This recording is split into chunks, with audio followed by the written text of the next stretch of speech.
Role models wise, seeing people like John Cho, Daniel Day Kim, those are people that are really just kind of push the boundaries in terms of being accepted as part of American society.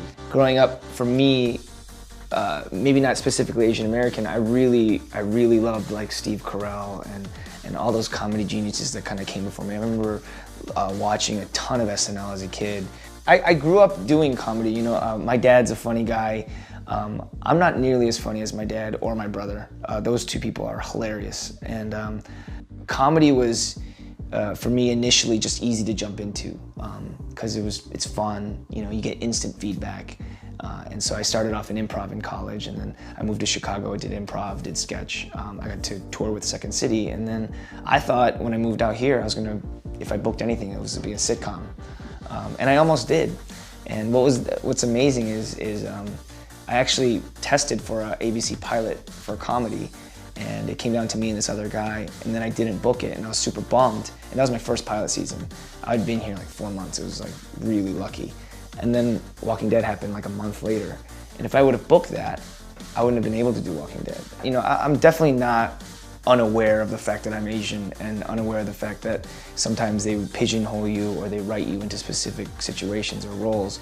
But, after I get the job, for me, all that fades. After you get the job, you just show up and do your best work. And it's not about being better than another Asian actor. I think for me, it's just being a good actor, period. And, what I strive for is, in that moment, yeah, I've been very fortunate to play a character that isn't stereotypical, that gets to do a romantic lead.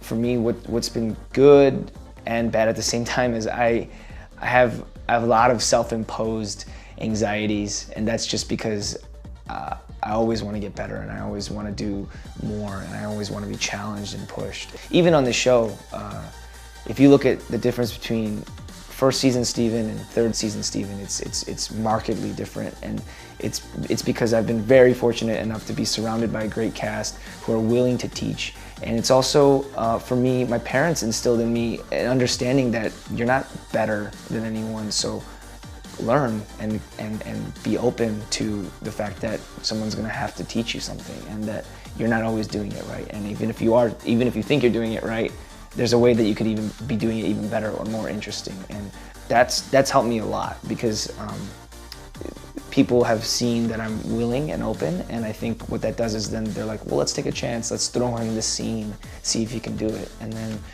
you just try to show up on that day and kill the scene, and then they'll give you more if you do well. And I've just been that's where I have been very fortunate, to have this be also my grad school in a way.